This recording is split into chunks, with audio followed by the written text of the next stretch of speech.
Hello students, I am Ritin Dauliya, your NEET chemistry mentor. और student, आज अपन स्टार्ट करने जा रहे हैं आपका next part from the practice set from the chapter solution. हम लोगों ने नेक्स्ट प्रीवियस पार्ट में प्रीवियस ईयर के क्वेश्चंस अटेम्प्ट किए थे। साथ साथ मैंने आपको कुछ मॉड्यूल बेस ऐसे क्वेश्चंस बताए थे जिनके ऊपर मेजर कंजम्पशन होता है क्वेश्चन का। सोल्यूशन के अकॉर्डिंग हमने न्यूमेरिकल बिहाफ को बहुत अच्छे से कवर किया है और होपफुली मैं एक्सपेक्ट करती हूँ कि आप लोगों ने सारे के सारे फॉर्मूलाज एक फ्लो शीट पे लिख भी लिए होंगे। और इसके बाद अब हम इस वाले सेट में जो क्वेश्चन आपके साथ डिस्कस करने जा रहे हैं, हम लोग वो वाले क्वेश्चंस को ज़्यादा ग्रेड अप करेंगे जिनके ऊपर थ्योरेटिकल एस्पेक्ट में तो पूछा जाता ही है, न्यूमेरिकल हैंड हमने कवर किया है, लेकिन जो आप कंफ्यूज होते हैं इन द लैंग्वेज पार्ट, तो इस फोकस पे ज़रूर ध्यान देना है। अब वो फोकस आपका होना चाहिए, जहाँ कमी है वहाँ कवर करना है। तो get ready with your notebook and pen, yes please, and your smart brain. चलो नेक्स्ट चेक करते हैं क्या पूछा गया है क्वेश्चन में। A solution contains 1 mole of alcohol and 4 moles of water. पहली चीज तो हमें लैंग्वेज देख के चलना है, मैंने अभी ये कहा है। क्या कहा गया है? 1 mole of alcohol and 4 moles of water.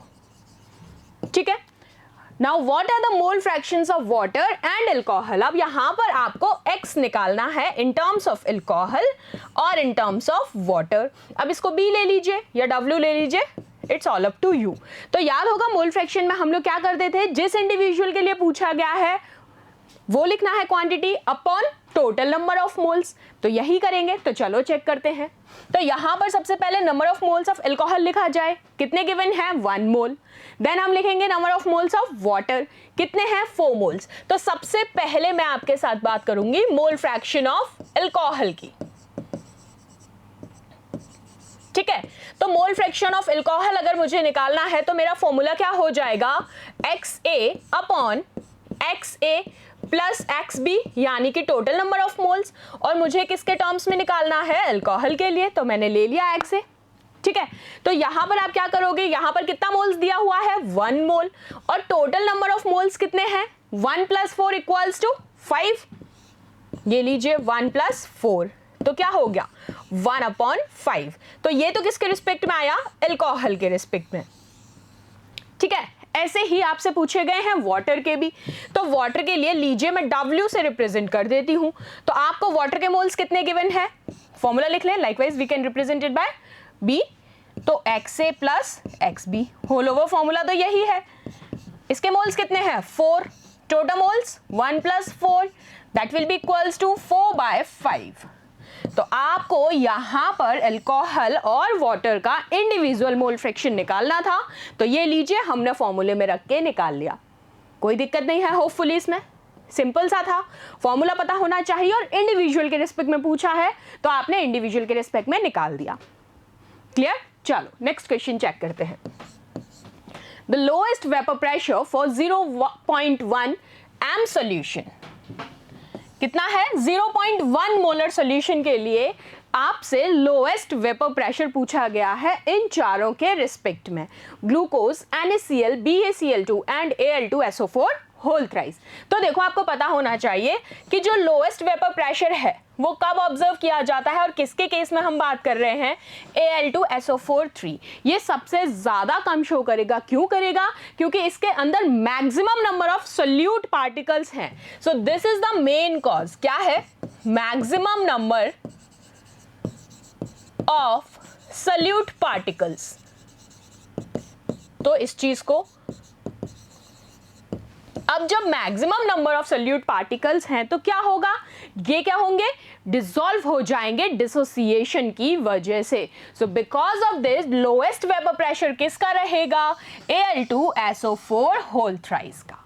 ठीक है, तो ऑप्शन में चेक कर लें, ये लीजिए, कोई दिक्कत नहीं है। आइए, अच्छा हाँ, इसमें हमने टिक नहीं लगाया तो हमारा आंसर क्या था? Answer is 1/5 and 4/5, option number D. ठीक है, अब चलो, और हमारा ये हो गया Al2SO4 होल थ्राइस। चलो नेक्स्ट क्वेश्चन चेक करते हैं। The mathematical expression of Raoult's law. आपसे राउल्ट्स लॉ का मैथमेटिकल एक्सप्रेशन पूछा गया है, और अगर याद हो तो वहां पर हम क्या करते थे, P not minus P whole over P is equals to N by N. तो फॉर्मूले में देख लो क्या है, चेक करो। यहां देखो दोनों प्रेशर पार्शियल कंडीशन में है, ये नहीं होगा। यहां पर देखिए ये नहीं होगा। ये रहा आपके पास, डायरेक्ट आपसे एक्सप्रेशन पूछा है तो डायरेक्ट एक्सप्रेशन आपको पता होना चाहिए। तो चेक कर लेते हैं राउल्ट्स लॉ के अकॉर्डिंग अपन कैसे निकालते थे इसको। ये जो फाइनल एक्सप्रेशन आपके पास इनिशियल वाले एक्सप्रेशन है, स्टेप प्रोसेस में आपसे पूछा है मैथमेटिकल, तो आपको अगर आता है रिलेशन जो बताया गया है तो बहुत बढ़िया, नहीं आता है तो देखो क्या करना है। राउल्ट्स लॉ के अकॉर्डिंग क्या करेंगे हम लोग, P not minus P whole upon P not equals to हम क्या रखते थे, small N upon N plus N, यही रखा जाता था। अब इसको बेसिक साथ सिंप्लीफाई कर दिया है तो हमारे पास टोटल रिलेशन क्या आया, ये देखो, P not minus P upon P is equals to N by N. तो इसको चेक कर लो ऑप्शन में कहाँ है, ये रहा, और मैंने डायरेक्ट भी बता दिया था, तो दोनों तरीके से याद होना चाहिए। चलो next, if liquids A and B form an ideal solution. क्या कहा है, दो लिक्विड्स हैं आपके पास, ए है और बी है, और क्या कर रहे हैं, एक आइडियल सोल्यूशन बना रहे हैं। तो उस केस में पूछी गई है कंडीशन क्या होगी, the entropy of mixing is zero, ideal के केस में नहीं होती। The free energy of mixing is zero, no. The free energy as well as the entropy, नहीं। आपको पता है आइडियल के केस में इंथैल्पी जीरो होती है, delta H is equals to zero, तो आप कहेंगे enthalpy of mixing is zero, क्योंकि ए और बी क्या बना रहे हैं, आइडियल सोल्यूशन।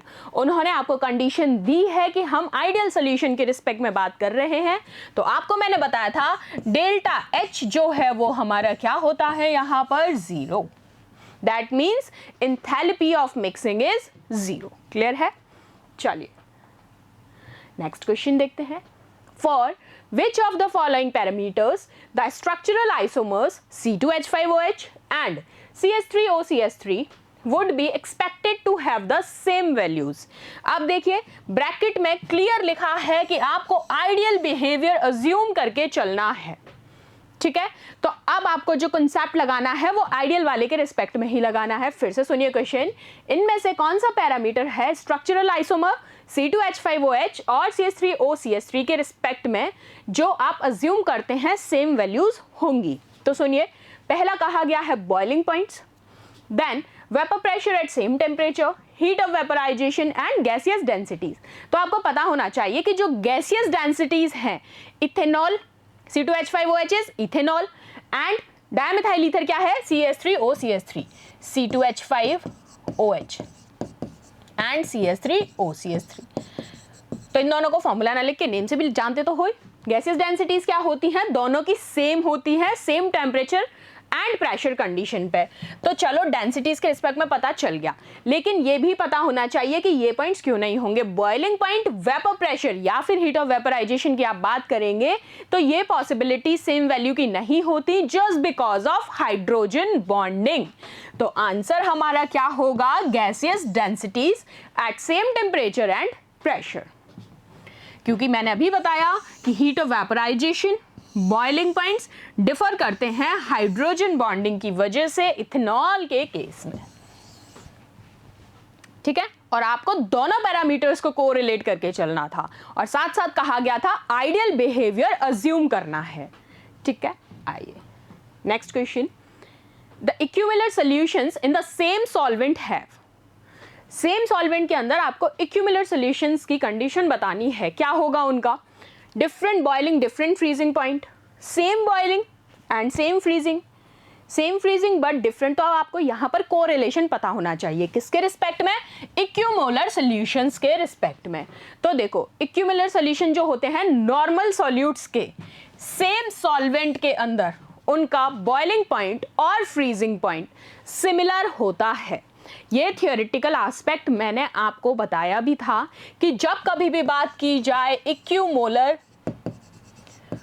सॉल्यूशंस की, तो वहां याद रखना, आंख बंद करके टिक लगाना, same boiling point and same freezing point.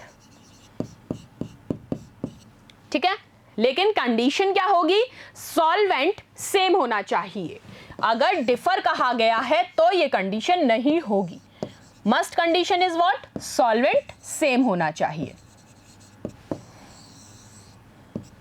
चलो आ जाओ, next question is 18 gram of glucose that is C6H12O6 is added to 178.2 gram of water. कितने ग्राम में, 178.2 ग्राम वाटर में आपने 18 ग्राम ग्लूकोज ऐड किया है। Now you have to find out the vapour pressure of water for this aqueous solution is 100 degree Celsius पे आपको इसका vapour pressure बताना है। तो देखो अभी क्या करेंगे, हम लोगों को सबसे 1 to 1 क्या निकालना है, सबसे पहले निकालेंगे हम ग्लूकोज के मोल्स। तो मोल्स ऑफ ग्लूकोज की बात कर लो पहले। ग्लूकोज के मोल्स निकालेंगे तो क्या है 18/180, 18 अपने को गिवन है, सॉल्व करो क्या आया 0.1। ऐसे ही वाटर के निकाल लो, वाटर के निकाले कितना गिवन है 178.2 डिवाइडेड बाय 18, सॉल्व करो क्या आएगा 9.9। अब यहां से क्या करोगे, टोटल मोल्स चेक करो पहले, टोटल मास क्या करना है, टोटल मास के लिए दोनों को ऐड कर दो तो आ गया 10। अब निकालना है हमें वेपर प्रेशर H2O का। तो वेपर प्रेशर जब H2O का निकालोगे तो फॉर्मूला क्या होता था, mole fraction multiply by total pressure, यही होता था। वैल्यू रख दो इसमें, आओ। तो इसकी वैल्यू क्या है, मोल फ्रैक्शन अभी आपने निकाले 9.9 अपॉन, क्योंकि वाटर के पूछे हैं इसलिए 9.9 यूज किए जा रहे हैं। हम ये देखिए वाटर के रिस्पेक्ट में हम लोगों ने निकाला मोल फ्रैक्शन तो 9.9 था इंटू 760। तो अब आप इसको चेक कर लो टोटल प्रेशर, तो आपके पास आ जाएगा 752.40 टॉर। ये लो, ठीक है, कर लो चेक, कोई दिक्कत नहीं है। तो अब आंसर में चेक करते हैं, कहाँ है जनाब, 752 टॉर। ये लो, तो इस तरीके से तुमको सब 1 to 1 चेक करना है, कर लोगे। चलो नेक्स्ट क्वेश्चन देखते हैं, question number 23। A binary liquid mixtures which exhibit positive deviations from Raoult's law. क्या कहा गया है, बाइनरी लिक्विड मिक्सचर्स हैं और जो एग्जिबिट करते हैं पॉजिटिव डेविएशन राउल्ट्स लॉ से। तो आपको पूछा गया है कि किस टेम्परेचर पे वो बॉयल होंगे जो उनका एक्सपेक्टेड बॉइलिंग पॉइंट बताएगा। तो इसके लिए आपको पता होना चाहिए कि जो भी मिक्सचर्स हैं जो क्या शो करते हैं पॉजिटिव डेविएशन, वो भी किसके रिस्पेक्ट में बात की गई है, राउल्ट्स लॉ के रिस्पेक्ट में। तो वेपर प्रेशर जो होगा मिक्सचर का वो हमेशा हायर होगा then from the ideal one. तो यहाँ आप इसमें क्या लिखेंगे, सीधा सीधा it's an theoretical part from question. तो क्या है, binary liquid mixtures that generally exhibit positive deviation from Raoult's law boils at high temperature than the expected boiling point, or you can say ideal 2।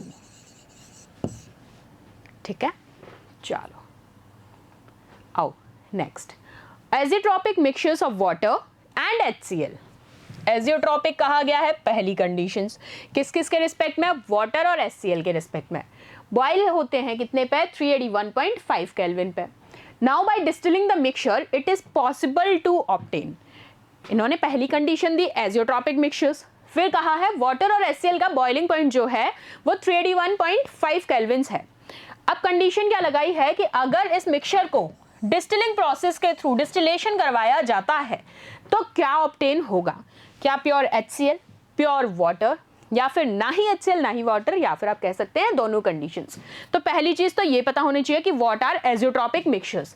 तो azeotropic mixtures कौन से होते हैं, जिनकी concentration same होती है, वेपर फेज में हो या फिर लिक्विड फेज में हो। Must condition, concentration is same in vapour phase as well as liquid to.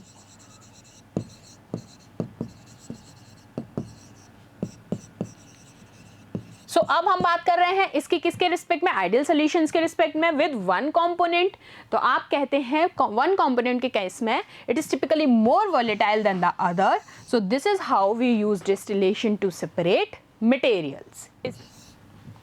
क्या कहा मैंने, देखो सेम कंसंट्रेशन वाले होते हैं, दोनों की कंसंट्रेशन तो सेम है नहीं। दूसरी चीज़ अभी बताया, वेपर और लिक्विड फेज दोनों के रिस्पेक्ट में बात की गई है। साथ साथ क्यों हम इसको यूज़ करते हैं ये मैंने बताया, क्योंकि वॉलेटिलिटी जो है वो ज़्यादा होती है कंपैरिजन टू अदर, तो इसलिए ना HCl रिसीव होगा ना ही वाटर रिसीव होगा। साथ साथ जो मिक्सचर फॉर्म होगा एजियोट्रॉप का, वेपर और लिक्विड कंसंट्रेशंस का, वो सेम होगा, जो प्रिवेंट करेगा सेपरेशन को। ठीक है, तो यहाँ पर कंडीशन क्या है, concentration is same in vapour and liquid phase. चलो next, the relative lowering of vapor pressure in case of very dilute solutions is directly proportional to, क्या पूछा है, RLVP। याद आ गई चारों concentration terms, RLVP, delta TB, elevation in boiling point, depression in freezing point and osmotic pressure. तो RLVP के case में हमेशा से क्या कहते थे, X के डायरेक्टली प्रोपोर्शनल। ये X क्या था, मोल फ्रैक्शन। तो बस सीधी सीधी डेफिनेशन ही तो पूछी है कि RLVP में relative lowering of vapour pressure के केस में डाइल्यूट सॉल्यूशन में ये डायरेक्टली प्रोपोर्शनल किसके होता था, मोल फ्रैक्शन के। तो देखो अपन लोग ने अभी चेक किया, इसके अकॉर्डिंग हमारा आंसर नंबर क्या हो गया, ऑप्शन सी। और क्या होगा, डाइल्यूट सॉल्यूशंस के केस में m is directly proportional to mole fraction. तो अब कंफ्यूज मत होना। चलो नेक्स्ट देखते हैं। Now next, the vapour pressure of water depends on, water का वेपर प्रेशर किस पे डिपेंड करता है, तो भाई आपको पता होना चाहिए कि वेपर प्रेशर जो है वो इंडिपेंडेंट होता है सरफेस एरिया के और वॉल्यूम के। तो वेपर प्रेशर वाटर का यानी कि टेम्परेचर डिपेंडेंट हुआ, सरफेस एरिया और वॉल्यूम पे तो डिपेंड करेगा ही नहीं। किस पे डिपेंडेंट होता है, टेम्परेचर पे, क्योंकि बात क्या गई है, वेपर प्रेशर की। लैंग्वेज को बड़े ध्यान से समझना है कि किस रिस्पेक्ट में पूछा है, वेपर प्रेशर के रिस्पेक्ट में पूछा है तो टेम्परेचर डिपेंडेंट होगा, not surface area of the container और the volume of a container. ठीक है, तो आंसर क्या हो गया, सी। आओ नेक्स्ट क्वेश्चन क्या है, the vapour pressure of a pure benzene is at 50 degree Celsius is 268 torr. पहली कंडीशन गिवन है। So how many mole of non-volatile solute per mole of benzene is required to prepare solution of a benzene having a vapor pressure of 167 torr at 50 degree Celsius. अब देखो temperature range तो same है दोनों में, 50 degree Celsius. इन्होंने सिर्फ और सिर्फ चेंज किया है तो वेपर प्रेशर के अंदर चेंज किया है। तो चलो सॉल्व करते हैं इसको। क्या करोगे, वेपर प्रेशर के लिए फॉर्मूला क्या होता है, P will be equals to P not B X B. कोई दिक्कत नहीं है, यहाँ निकाल लो, एक्स बी के रिस्पेक्ट में निकालना है तुमको। 167 गिवन है, 268, दो कंडीशन यही तो चेंज की है। पहले इसको सॉल्व करो मोल फ्रैक्शन के फॉर्म में, तो तुमने निकाला 0.623। अब यहाँ से बात करोगे किसकी, सॉल्यूट की, तो सॉल्यूट के रिस्पेक्ट में क्या हो जाएगा, 1 माइनस दिस वैल्यू 623। क्या आया रिजल्टेंट, 0.377। ये लो चेक करो, सारा डेटा गिवन था, सिर्फ तुमको फॉर्मूले में पुट करनी थी वैल्यू, बस। आओ next question, elevation in boiling point. Elevation in boiling point यानी डेल्टा TB ये पूछा गया है, was 0.52 degree Celsius when 6 gram of a compound X was dissolved in 100 grams of water। Molecular weight भी आपको गिवन है। देखो आपसे एलिवेशन यानी कि डेल्टा TB निकालना है, यहाँ पर आपको 52 डिग्री सेल्सियस कंडीशंस पे और 6 ग्राम कंपाउंड डिसॉल्व है 100 ग्राम वाटर में। अब आपको मॉलिक्यूलर वेट भी गिवन है X का, K भी आपको गिवन है यहाँ पर, sorry elevation in boiling point given है आपको, और ये क्या निकालना है, मॉलिक्यूलर वेट निकालना है X का। तो चलो सबसे पहले क्या करोगे, फॉर्मूला लिख लें। फॉर्मूला क्या होता है, delta TB is equals to 100 into KB into W upon M by W। तो इसमें वैल्यूज रख दो सबसे पहले, ये गिवन है, ये तो गिवन है, हमें क्या निकालना है यहाँ पर, मॉलिक्यूलर वेट 0.52। 100 KB कितना है, 5.2 गिवन है ऑलरेडी, दिस इज 6 ग्राम बोला गया है, और M इंटू 100। अब इस M को निकालना है, क्रॉस मल्टीप्लाई कर दो, पूरा चेक करोगे आपके पास आ जाएगा 60।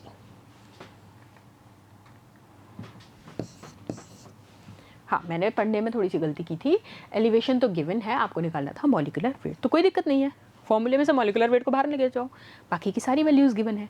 एक ही तो नहीं दे रखी वैल्यू, वही निकालनी है ना, इसीलिए तो नहीं दे रखी, वो भी दे देगा तो फिर तुमसे क्वेश्चन ही क्यों पूछा। चलो next, the vapour pressure of a pure liquid solvent A is 0.80 atm। Solvent A के लिए कितना कहा गया है? 0.80 atm। When a non-volatile substance B is added to the solvent, its vapor pressure drops to 0.60। अब देखो इनिशियल में कहा है 0.80 और ड्रॉप आउट होके है 0.60।